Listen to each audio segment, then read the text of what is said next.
presenting a new exciting radio program featuring the thrilling adventures of an amazing and incredible personality. Welcome back to another issue. I'm Red. And I'm Table. And today we're joined by Jason Inman, co-writer of the Ringo Nominated Jupiter Jet and the Forgotten Radio. Jason, how are you? Hello, I'm doing well. And actually, Jupiter Jet 1 was the Ringo Nominated book, not Forgotten Radio. But we're hoping for a double play there. It's quite the story, so the best of luck to you. Well, thank you. While we're on the topic, how are you informed of Ringo nominations? We're informed the same way everyone else is. We see the email, the news blast. I'm not joking. They don't email you and tell you that you're nominated. They email you when they're getting ready to plan the awards because they want to know, are you going to be there? And if not, are you going to send anybody to accept? But otherwise, I'm on the Ringo Awards mailing list, just like everybody else. And that's when I find out. I mean, better late than never, I guess. Yeah. But... I think that's a sad thing about that. That is the thing about most award presentations. Even I know the Emmys do the same thing. You find out when they do the announcement through the news. Hilarious. Most creators have a PO box of some sort. You'd think they could track it down. You would think, but nope. They're just yeah, you'll read it on the news or you won't. Good luck. We'll find out. So the reason Jason is joining us for this issue is because he's got a brand new book. Why don't you tell us about your brand new book? Yes, my brand new book is called Super Best Friend. It is a 48-page superhero adventure comic on Kickstarter right now, and it tells the story of what if the best friend to the world's greatest superhero live streamed all of his adventures, because this is a story about Matty Moore, who runs an online channel where he live streams all the adventures of his best friend and his best pal and the world's greatest superhero, Captain Terrific. And during one of the escapades in the first issue, Matty accidentally leaks the secret identity of Captain Terrific out into the world. And suddenly Matty is faced with a conundrum that his fandom, his channel, has hurt somebody that he really cares about. And how is he going to fix this? And it's the perfect story of a sidekick having to graduate to a full-on superhero. The first thing that springs to mind immediately is the obvious Jimmy Olsen parallels. I assume you've taken the steps to make Matty a distinctive character from him. Well, I always say this to... Of course, it is a Jimmy Olsen parallel, and of course, it is a Superman parallel. The one thing that makes every story unique is the writer. Mm-hmm. I've never written Jimmy Olsen. I've never written Superman. But I can make that just by me writing the story and a brand new character. He automatically becomes unique and different from Superman and Jimmy Olsen. So by no means is it a copy of Jimmy Olsen or Superman or even any close. Well, yeah, every story comes from similar backgrounds. At this point, we're all stealing each other's basic ideas and telling our own stories with There's them. only 7 original stories, and at this point, with how much content's coming out and streaming, literally every show is aping every show now. And I mean, you've certainly got the pedigree to make a point of your own story with this similar concept. Well, a lot of this is inspired by my time on DC All Access, where I hosted the DC Comics YouTube show, and that job was 24/7 talking about superheroes. Basically, I always joke that I was always talking about the length of Superman's cape. So in a lot of ways, Matty is a much younger and a much more passionate version of myself when I was at my peak superhero fandom. A lot of this journey from Matty is that Matty is going to see himself as secondary to all the superheroes and all the supervillains and all these godlike figures. And throughout this story, he's going to get told several times by the other characters in the story that, no, you have skills, you have value, which non-powered people in those stories do. And that's a hard lesson that Matty's going to have to learn in the quest of, trying to fix his best pal's secret identity. And I mean, that's a fascinating kind of power to focus on in a superhero story. The power of publicity, the power of the public and perception. Yes. Yeah. And a lot of this story is baked into that idea of the relationship between superheroes and fandom. There is going to be specifically a moment in the story where a superhero changes their costume and their fandom is immediately like, you're not that superhero anymore. Bring back the red underwear. Yeah, well, I mean, it seems to happen every time there's a new MCU movie and they put some more lines on one of their characters' costumes. You always see the Twitter arguments or the Reddit arguments where people are just like, that doesn't look like Captain America anymore. Come on, guys. You know it's just to sell more toys. Relax. Exactly. They change the costume every movie. Yeah, so they can sell a new toy. And actually, they sometimes change the costume. I mean, that's why Spider-Man changes the costume halfway at the midpoint of every movie, so they can sell Yeah. 2 Spider-Man action figures. He's got like a dozen costumes and he's only been in a handful of movies. Yes, you're right. He's never worn the same costume throughout an entire movie yet. Look, Peter Parker may be broke, but he has standards. That's right. Even if they are following in Mr. Iron Man's footsteps. Yeah. Yes. For better or for worse. Table brought up your pedigree. This is not your first Kickstarter project. What have you learned since your very first Kickstarter project? Well, the greatest thing about this one is that this is my 4th Kickstarter. This is actually my 6th crowdfunding campaign because I've done a couple Indiegogo's before I ventured over to Kickstarter.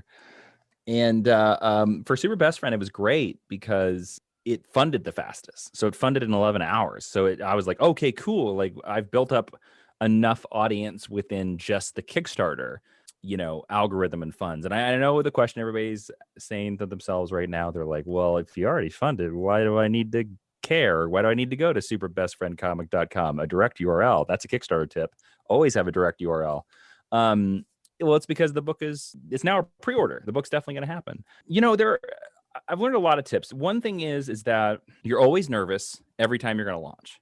Every time. It doesn't matter if you've had multiple successful campaigns. You're always like, oh, is this the one where people aren't going to show? It really is a marathon, not a race. So you've got to pace yourself. And it might have been a little bit of the 2020-ness of everything, but like this one, I did a bad job. Like the second day the campaign was live, I was just completely exhausted. And I should have taken the day off of work, and I did not. And that was a mistake.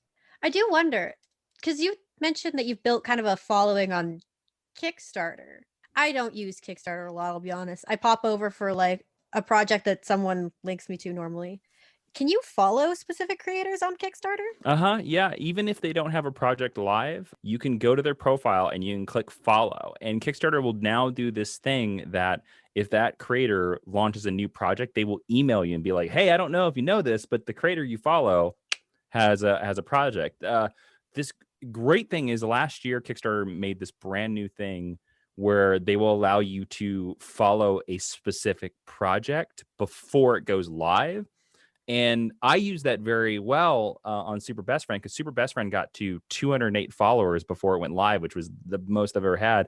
And it just creates this little window. You get to see a little preview, the little description. You get a little peek of it. And it's just like, hey, do you want to be notified when this goes live? So yeah, the Kickstarter now allows you to follow projects just like you follow people on Twitter. And here's the thing is like, it's even cooler. You can go to a Kickstarter project now if it's live.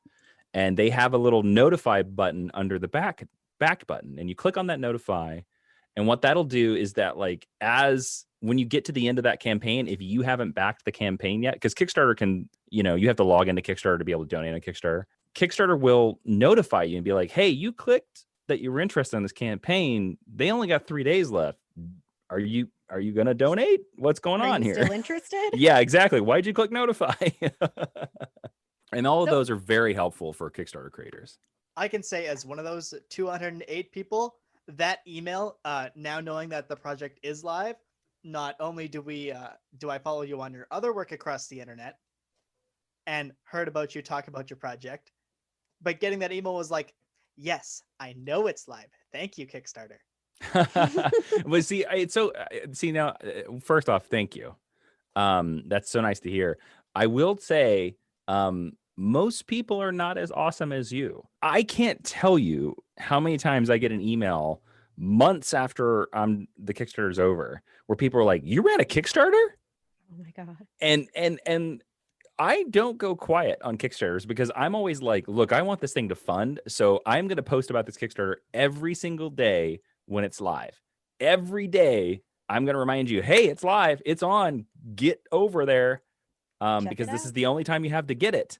And we still always get people like months down the road where they're like, so what happened to that Jupiter Jet Kickstarter? Well, it's been closed for 6 months. When did that happen? 6 months ago. 6 months ago. Yeah, 5.5 months ago we closed it then. Like so I appreciate you, and I wish more backers were like you, but you are in the very small minority of the internet. If you're gonna back, and talk to yourself, like before you put up your first Indiegogo project, what would you tell your past self? Like, it's gonna be okay? Like, Stop chewing on your nails. That's fair. No, I don't think I would say that. I think I would like point them towards stuff that I would point them away from things that would be a waste of time. I'd be like, that is not worth your time. Put those 2 hours literally anywhere else. You're better off practicing tying your shoes for 2 hours. Come on. Or you're better off just like taking 2 hours away from the campaign, because that 2 hours you're going to spend on XYZ is just not gonna. And that is every single Kickstarter, even this one, is a lesson in, oh, so this works now, but this doesn't. And it is always a thing of, you know, things I did on the first campaign now 4 years later don't work. And now this other thing works. And, you know, you never know until you look at a Kickstarter and you can see like, where are the donations coming from? Because Kickstarter can track where you're coming, where you click the link. And I guess the internet is an ever evolving place, so it's something to keep up with rather than to become king of, you know. No one's king of Kickstarter. I was going to say, who is the king of the internet? Is there a king? I don't know, but we'll find him one day. Oh, man. I kind of hope it's just Kermit drinking tea. Across the internet and on your podcast, Geek History Lesson, you've mentioned that you now work for CBS. Mm-hmm. How has now working on breaking down scripts retooled how you write? It's really allowed me to focus in and figure out what's important. And it's allowed me to see patterns that I didn't realize were there before. And when I say that, it's not patterns that are bad. It's patterns that like help you make better stories, because those patterns are like in everything. And I once had a writer tell me a couple years ago, and this was a television writer that I worked in CBS, where they said, they were like, why do you think certain movies work and certain movies don't? And I was like, you know, there's a million reasons. And they were like, no, because just like a car, we look at a car and we go, that's a car. When we see a good movie, everyone is like, that's a good movie. And you know those movies, or a good television show. And he's like, that's because they fit this pattern. They fit this thing. And we all know what the pattern is. And when it doesn't fit the pattern, that's when we're like, oof, oh boy. Something's going on here. Yeah. So it's always the thing of like, you know, it's always the idea of like, know the rules before you break them, you know, because you can always break the rules. But it's like, you better build the car first before you decide to add a rocket pack to it. Nice. Very subtle. It's not, very subtle. It's not saying that the car won't work with a rocket pack, but like, you got to make sure it's a functioning car first. There's a lot of writers out there that could take a note from that, because so much modern media is centered around subverting expectations, but by doing so, they just spit in the face of the majority of their own story, because they go, oh, you bet you weren't expecting this. And it's like, yeah, because that doesn't make any sense. Yeah, I would agree with that. There are some, well, the mystery box trope became very popular for about 10 years. And I kind of feel like we're on the downward slope of that now. Like I feel like we're getting out of it, but you are correct on that. We had about over a decade of people building up the mystery box, and then the mystery box doesn't pay off. Most of the time, the mystery box doesn't pay off. There's been a couple of times where it's been really good. I mean, there's an MCU television show right now that is literally hanging its entire storyline on a mystery box. And I like that show. I'll just say WandaVision. But if the mystery box doesn't work, we're not gonna like that show. Nope. We're gonna feel just a tiny bit burned. Yeah, everyone's gonna turn on that show real quick. Well, yeah, I saw someone refer to that as the How I Met Your Mother effect, where you can have as much buildup as you want, but if you screw up the ending, everyone will hate you and they'll stop talking about your product. Yeah, because I mean, that was a huge show, and I know that show is syndicated everywhere and everything, but yeah, nobody talks about that show now. And when it was one of the most watched television shows. Huge. It was huge when it was on I watched it live, but I felt the same way. Like to me, it was, and that is one of those. And I don't want to, knock on people's work, and it's so the biggest lesson you learn in television is that it is so impossible to make a television show, and it's so impossible to make a movie. It's so impossible to make a comic book. It is hard. So I don't want to poo-poo on anything because I know how difficult that is. But How I Met Your Mother is one of those things where you want to be like, it was in the titles, guy. It was in the title of the show, guys. Like the show wasn't called How I Met Your Mother, then spent Married 10 your years aunt. alone and married Robin. You know, so to me, there's an alternate cut I think I saw on a DVD once where it just ended where he met her on the train station. And when I saw that cut of the final episode, I applauded because I was like, that's the show. That's all we wanted. Yeah. Can you imagine going into every meeting, every call, whatever, saying the name of the show and then still dropping that? You know, but that's the thing too, is that you do have to realize that people expect certain things from the things you create. And now by this, I don't mean that you give all the power to the fans or that you should open up a 1-900 number or expect people to say whether Jason Todd lives or dies. No, because absolutely not. And I'm going to say something. DC. Yeah. Well, and I saw that the X-Men are like doing a vote now as well. And I will still never forgive DC versus Marvel for doing that. They're voting for back in the day for DC versus Marvel, and Storm beating Wonder Woman is just the most ridiculous thing ever. Is just factually incorrect. Yes, exactly. It is Congrats, so you got it wrong. But see, that's the thing though. So if you're making a show about a guy finding this mythical woman, that's the show. If you're making a show about, you know, superheroes, then you need to lead into the tropes of the genre. Like, so people expect certain tropes in a genre. That's why they come back to the same genre. And then at the same time, fans don't know what they want. They're always wrong. So you should, they never know what they want ever, which is, I know, a weird statement, but it is 100% true, because if Disney let fans vote on the next MCU movie, it would be Deadpool meets Aunt May. You're right that they would ask for that, and you're also right that wouldn't be a good story. It would be the worst movie of all time. It would be so bad. Oh God. So it's that other weird idea that, you know, but the reason why we like Marvel movies is because, you know, they lean into the genres and the tropes but they know what their fans want. Like when the perfect example I can think of, like one of the best examples I can think about it, when they know how to like make the fans really, you know, stand up and notice, is that shot of Spider-Man holding the Captain America shield in Civil War. Like that being in the trailer, everybody was like, what? Like, and it was the perfect announcement to be like, we got Spider-Man, suckers. Ayo. You know. So what are your favorite genre tropes to work with? I'll admit straight up, I haven't read as much of your content as Red, so I can't pin down any I've tracked between works, but every writer's got their babies, right? Oh, that's so interesting. I don't know if I specifically have ones that I keep going back to. I mean, I love the tropes of Westerns. I love the tropes of science fiction. I love the tropes of superheroes. I don't really think about it in terms of tropes. I really think about it just in terms of, you know, well, there's got to be an action scene here. And how would my character react to this action scene?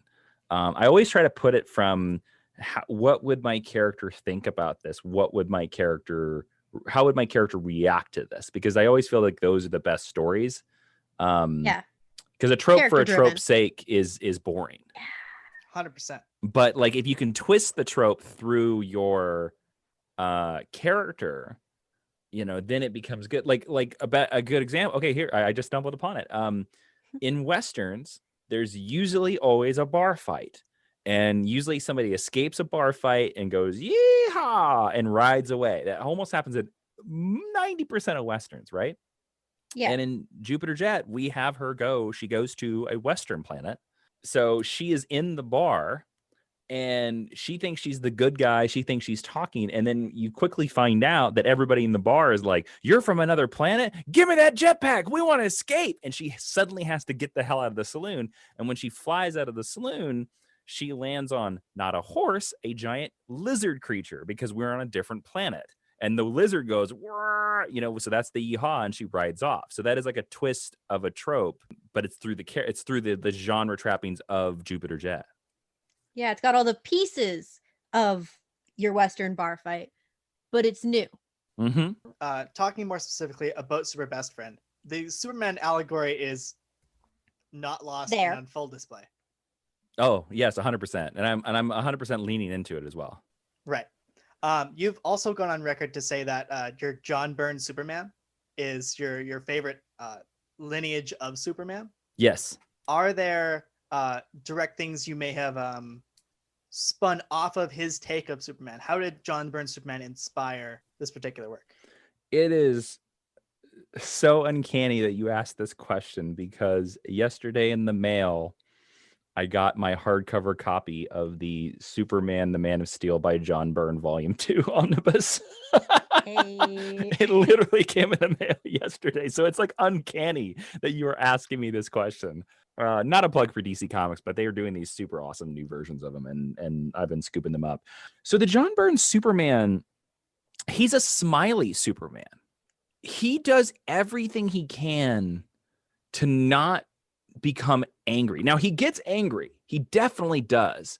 But I would say like 2010 or 2000 and on Superman goes to doing the Homelander thing where his eyes go red way too fast for my taste as a Superman fan. And John Byrne Superman is always like, I'm going to do literally every other thing in sort of a list of rules of engagement before I actually punch you. And John Byrne Superman has this thing where like he will, if he can just blow you over with his super breath, he'll end the fight immediately. Or he does that so many times. And I think that like John Byrne's favorite Superman power must have been super breath, because that happens so many times where Superman just goes, whew, and the guy falls over and he's like, fight's over. And so for me, I wanted to take a lot of that for Captain Terrific, because I am a big believer in that. If all superheroes if superheroes were in our real world, and I know superheroes are very much, escapism and stuff like that, so it's really weird to talk about that. But if superheroes were in our real world and all they did was stop crime, then they're just superpowered police. And it wouldn't really change the world that much. And I don't think people would like them that much. And I kind of feel John Byrne Superman is kind of that same way. Like he does more than just stop crooks. And I always felt about that with Captain Terrific as well. Like Captain Terrific's main modus operandi is, I don't want anybody to get hurt no matter what. And his big character arc of the story, because he has a complementary character arc to Maddie, his best friend, is that Captain Terrific doesn't like to receive help. If he can go in and take out a supervillain by himself, he will do it. And he's on a superhero team. There is, in the first issue you're going to meet, he's on a Justice League type team called the Assembly. And there is specifically a scene where they show up and he's already beat the battle because he doesn't want them to get hurt. He's so worried about them getting hurt. He's so worried about innocence. And that is a big thing to me, because I believe that about the John Byrne Superman too, where John Byrne Superman is very much like, is the area clear? Okay, cool. Then I can like super punch the baddie. Yeah.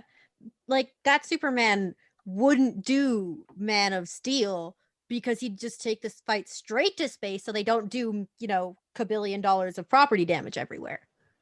That is true, but I will also counterpoint you on that, in that the Superman character that they're using in Man of Steel is a Superman that does not know how to be a superhero at That's all. True. He is a scrub. Yes, he's literally been wearing that cape for less than 12 hours. He's doing his best. Exactly. Yeah. So to be honest with you, and this is my no way saying that your opinion is wrong or saying that you can say I'm wrong. That's okay. No, nobody's opinion is wrong. An opinion can never be right or can never be wrong unless it's actually about something that really matters. If we're talking about superheroes, there is no right or wrong. Talking about equal rights and all that stuff like that and equal representation, then opinions different conversation. Yes, exactly. But in terms of art, I don't think an opinion, because art is so subjective, right? And yeah, Man of Steel has so much damage, but like that's a Superman that doesn't know how to be Superman. So to me, he's like, it never enters his mind to like do the Superman Returns thing where he melts the glass so it doesn't hurt anybody, or to punch Zod to the moon, which is what I thought too when I was watching that movie. I was like, why doesn't he just knock him to the moon and then have the fight on the moon? And I actually think watching the movie, I was like, maybe the fight on the moon would have been really cool. And I say that as a person who generally enjoys Man of Steel, even though my biggest complaint about Man of Steel is that fight goes on way too long. It gets a little tedious. I would have cut that fight in half. So jumping off of that, actually, what's your approach to making sure your pacing goes well? Because that can be one of the hardest parts about writing a story, you know, getting from A to B without dragging your feet or without skipping A.1 and A.5 where there are necessary plot points. So that's a harder thing in terms of books and like screenplays. Pacing is a harder issue. In comic books, I don't have a problem with pacing because in comic books, I have to hire an artist. It immediately becomes a budget issue. And so before I'm even writing the script, I'm saying to myself, how many pages can I afford at X rate? And before I even write the script, I already know, is this a 20-page comic book? Is this a 22-page comic book? Is this a 48-page? I know that is the number of pages I am paying for. So in terms of that, you know, usually do your giant outline, you do your thing, and then it is literally scraping off everything that doesn't matter because you're like, well, man, I only got like 20 more pages. Like that is too many things to happen in 20 pages. Or, you know, I need to knock this down and knock that down. So weirdly in comic books, I find it's much easier. I will say this. I took some inspiration from some Silver Age comic book writers. I read some of their interviews, and I want to say it's Julius Schwartz, but I don't quote me on that, where I read a quote where in Silver Age comic books, they were like, no scene can be longer than 2 pages. Every 2 pages, you got to have a brand new scene.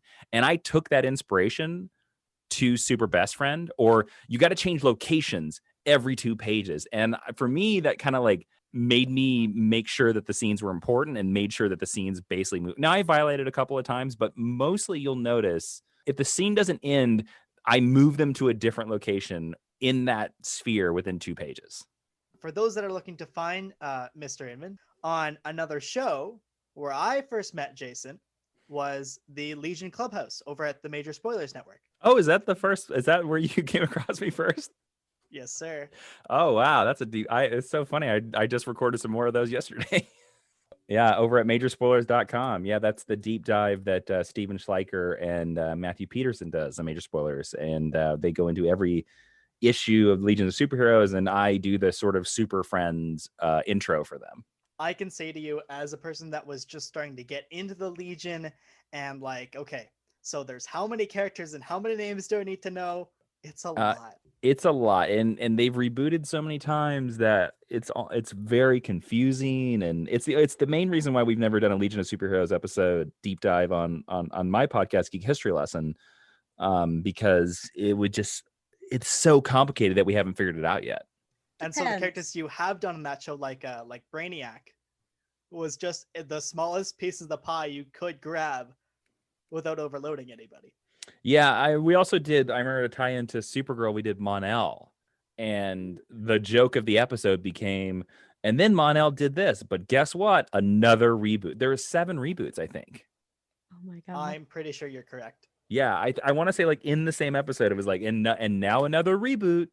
So speaking of your podcast, you have been doing that for, I believe it's 7-ish years now. Yeah, because we started in 2014. Yeah, 7 years. Yeah, with your first episode, I believe it was Loki. No, actually, so fun fact: the first episode of GHL doesn't exist anymore. It was on the feed. It was episode 0, and we deleted it off. Oh. And it was a test episode. It was actually like 5 fun facts about Sherlock. So now, if you go to the feed, episode 1 is RoboCop. Oh, you've had your own legacy renumbering. Yes, we have. Yeah, we did it as a test episode, and then when we released episode 1, we put out episode 0 at the same time. And a couple years ago, just our numbering got off or got funky, and the only way to get the numbering back was to delete that episode. And I was like, yeah, I don't think anybody's going back to that one, and I'm not too proud of that episode, so delete it off there. doing that show, how did breaking down character biographies and power sets morph the way you now tell a superhero story? Oh, You can have you like a ask? character sheet? No. Actually, to be honest with you, for a lot of Captain Terrific, I just left it loosey goosey like they would in the Silver Age. And if I needed a superpower, I would invent it because Captain Terrific sort of has terrific powers. And sort of in the idea of the Silver Age, I wanted to be able to, I didn't want to lock myself into a corner with this is his powers and this is all he can do. So the probably lazy answer is that I don't know all of Captain Terrific's powers. And I like the excitement of writing my story and figuring it out. Like, oh, now he can do this. Now he can do that. I will say that yes, Captain Terrific he does have a lot of abilities that are specifically pulled from other characters. I mean, as long as you don't pull out the laser eyes that are actually just tiny versions of himself, I think you're in the clear. Well, super terrific ventriloquism is going to happen. No, I'm Oh my kidding. I'm God. kidding. I'm kidding. I if I can figure it out in there, I will say this, and this is you can have this. This is an exclusive to your guys' podcast. Thank you. I could not figure out a way to make Terrific Red and Terrific Blue work in this story, and I will tell you, I tried. I want you to know, had you succeeded, that would have been the best homage I have seen yet. I might still do it. I have a different homage out there, but I tried. Like, there was a version of that in the original Climax, and then eventually I was like, this doesn't work anymore. That's always a shame when you start writing something and it just doesn't pan out, and you're like, well, I guess that entire thread has to go. Well, actually, that's a big tip I would give you. Don't throw it away. Create a giant doc of story beats and things. I do this all the time, and throw it in there because you could always use it in the next story or the next story or the next script. Like an outtakes. Okay. Mm-hmm. Yeah, it might just not work for the story you're working on now, but it doesn't mean it couldn't work in the future. Right. Yeah. To take one of Superman's other ridiculous powers, the super knitting. Yeah. That probably doesn't find a place in Super Best Friend. No, not currently. Not as it stands. Not right now. Super crocheting, on the other hand, now that's a different story. Well, maybe, he does have super copy editing powers, so. Ooh, useful. You are supported on Patreon and on Kickstarter by an insatiable audience. Well, that's a great. If you say so, it must be fact. I've just never heard them described as insatiable. I kind of like that. Well, everything that you do, they tend to gravitate towards really, really well. It must be your absolutely winning personality, or, maybe it's just your cute cat. I don't know. I do love, I call them super friends, and it's true. And I know you are one of the super friends as well. One of the things I love is I do love the super friends. I love the fan group that has followed me because one of the things I've always put out there is that, nobody's opinion is wrong. Like what you like. If you love something, who cares if anybody else like it? Love it. And then, I don't tolerate like impoliteness or people punching down, like hating on movies and stuff like that. And so I think through that, it has cultivated a group of just really positive, really people that are just super passionate about the things they love. Those are the best kind of communities where people Exactly. are there enjoying stuff together. Yeah, exactly. It's, you want to talk about stuff you want to love. I mean, I'll tell you this, like there have been so many times where, I've had a gig where I've had to review a show that I just don't enjoy. And it is week in, week out. I got to do it. And those are the most difficult reviews you will ever do. Whereas recently was one of the things, like we decided to review WandaVision for the Patreon because we don't really do reviews anymore. And I remember when we turned off episode 1, it was like a collective sigh where we're like, oh, thank God it's good. Oh, because, This one we can watch. Yeah. Because you can, it's just so much easier to talk about things you love than things you hate. And no one even if you can talk about something you hate for, half an hour about how they got this wrong and what was going on with it, That's not fun. Mhm. That's not what you want to spend your time doing, just spewing negativity, even if you're right. Exactly. Yeah. I mean, I don't know. I'm trying to think about a movie that is like kind of universally agreed to be like kind of. All right, let's say the Phantom Menace. I mean, like there are still videos and essays being written about how the Phantom Menace is one of the worst movies of all time, and I will say I didn't enjoy it either. But like, I don't ever need to do another podcast about the Phantom Menace. And if you like the Phantom Menace, good for you. I keep carrying that flag, but yeah, how many more videos about Star Wars being terrible do we need in the world? What is that adding to the world? To cycle back to your work a little bit, I have to ask. Yeah. Jupiter Jet has a cat. Is that based on your cat? So here's the funny thing about that. We were designing and creating Jupiter Jet 1. We intentionally were like, that was when Tumblr was huge, when we were first working on it. So when we were designing Jupiter Jet, we like leaned into the Amelia Earhart and we gave her a cat because we were like, oh, that would be something like our audience is, the 14 to 34 Tumblr woman. And that's why we put it in there. So it's so funny when we wrote that, I came up with a story that I was like, oh, I want to call the cat Puddles because we've never done it in Jupiter Jet, but the backstory is that Chuck, her little brother, found this kitten meowing in a puddle in the rain outside their house. Aww. And that's why he was called Puddles, because they found him in a puddle. That's so cute. And really cute. we'll have to write that. We'll have to put that in the book somewhere. We have yet to. So we wrote Puddles, and Ashley and I both, Ashley Victoria Robinson, my wife and my co-writer, we both love orange tabbies. So Puddles was automatically an orange tabby. And then in between writing Jupiter Jet 1 and Jupiter Jet 2, we ourselves got an orange tabby cat. So we're writing volume 2, we had the orange tabby cat. And so automatically we're like, well, we're going to put more of the cat in there. The cat's going to be in the story more. We love this cat. You will be seeing more of this cat. Yeah, Puddles is in Puddles has lines in Jupiter Jet 2. He does. Yeah, he meows to other characters. he has an entire page dedicated to him. And I don't want to give away the joke because it's one of my craziest pitches that I gave to Ashley, where I was like, do you think we could do a 9-panel grid that's only cat pictures? And then we did it, and I will say very proudly, there is a page of Jupiter Jet 2. It's 9 panels. It's all cat, and I don't want to give away the gag, but we have the original art of that page. That's super cool. I think I will cap it off with just like our show and just like the comics and the movies we've all mentioned, they're all collaborative efforts. And yes. So how did you go about making yours a collaborative effort? How did you come in contact with Taylor Esposito? Oh, so Taylor, so it's awesome. So Taylor has lettered every comic book I've ever done.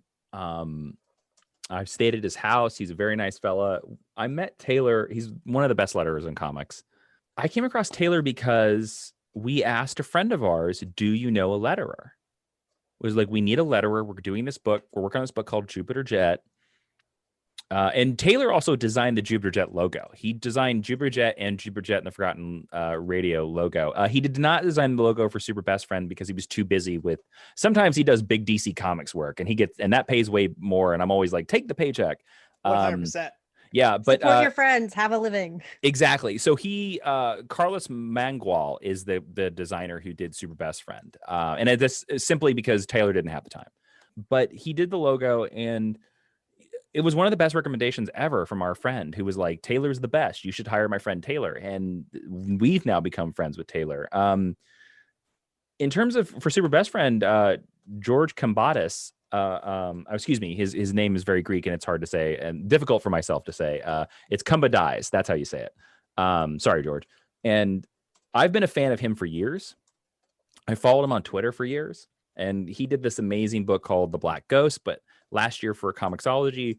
But I know him from this image book called The Strange Lives of Miranda Turner that came out, I think, in 2015. And ever since then, I've been a fan of him. And in 2018, sometimes like comic artists do, he put on Twitter, hey, I don't have any books. I'm not working on anything. So if you got pages to draw or commissions, I'm open.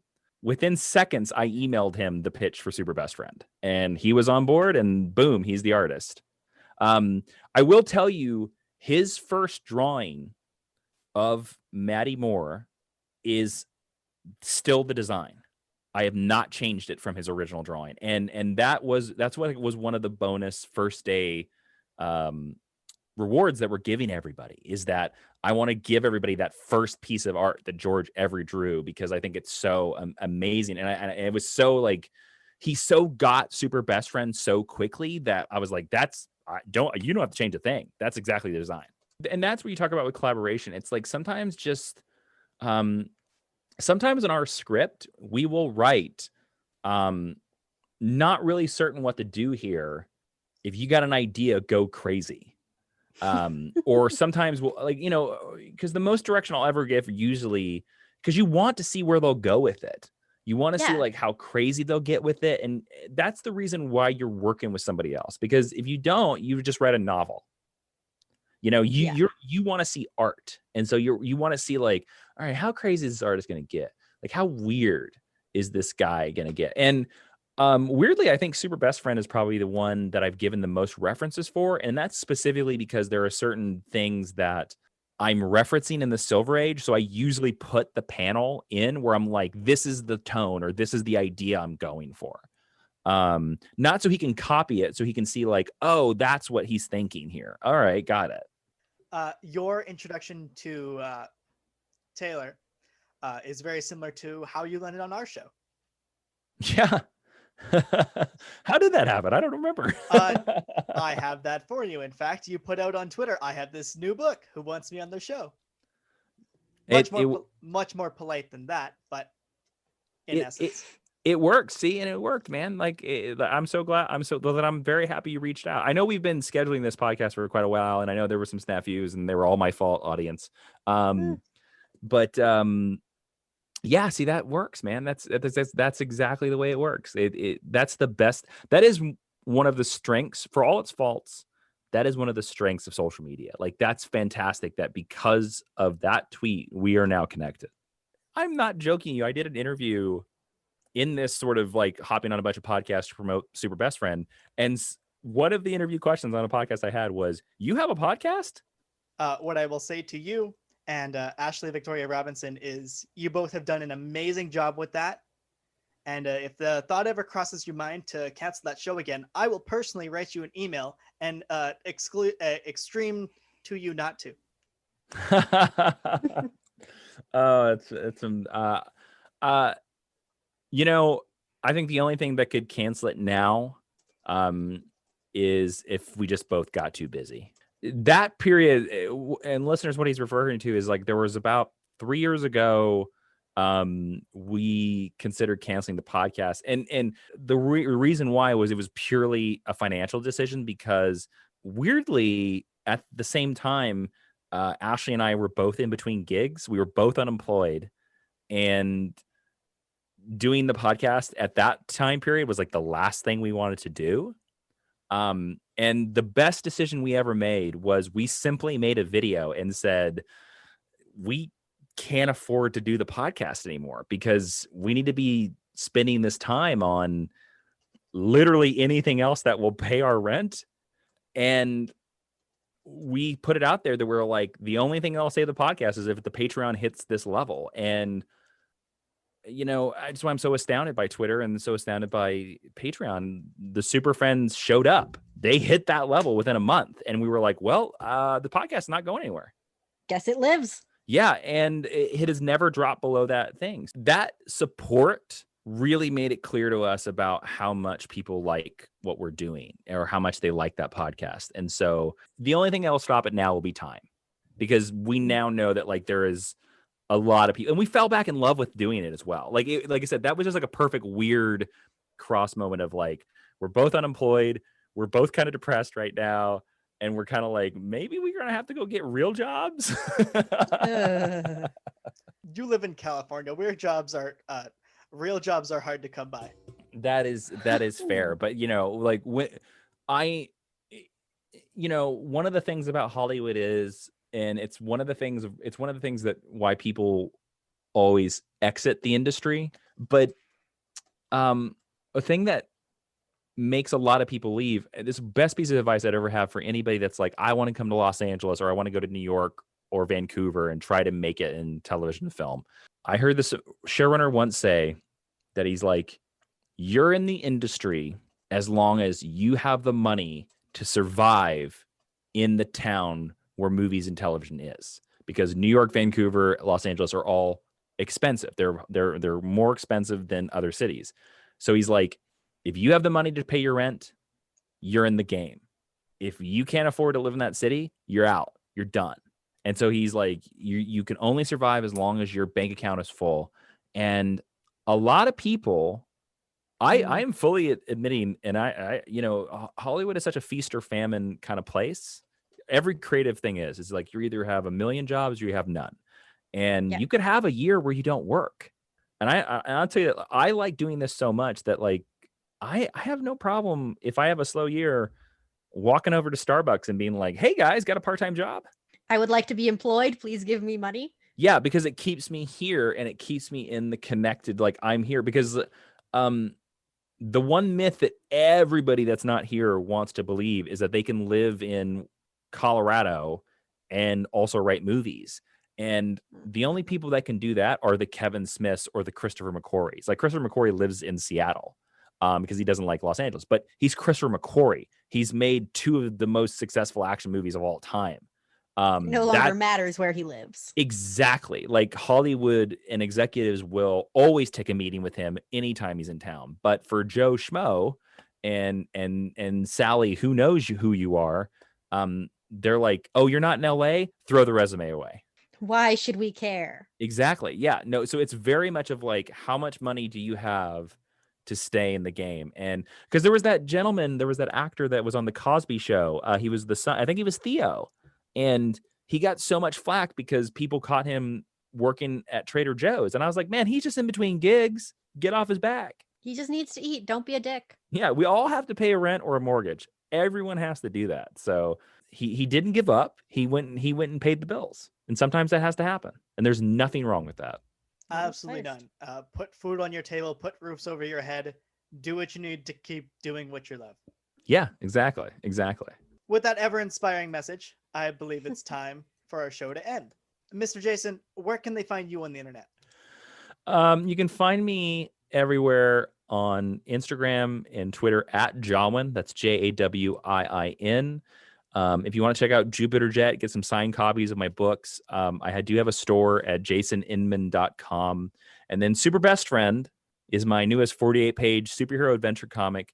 And it's going to be at Kickstarter until February 18th. So you have plenty of time. It's already funded, so it's a pre-order. We have lots of cool stretch goals. Right now I'm working towards a 90s comic book dream of mine as a stretch goal, a foil variant cover. And if we hit the next stretch goal, we get to put that up as a variant cover, and it's really cool. I'd have artists paint a cover for this, so it'll like look really cool with the foil. I really hope we get it. So superbestfriendcomic.com is where you can check that out. And if you want to continue to follow our show, you can find us on Twitter at Crusade Nerd. You can find us on Instagram at Nerd Crusade. You can find us on Apple Podcasts. Don't forget to rate 5 stars. And with that, to be continued. Thanks for tuning in. If you like this video, go ahead and button mash a thumbs up. If you want to swing by when we have a new video, web up the sub button. Oh, and while you're at it, hit the bell to be notified by.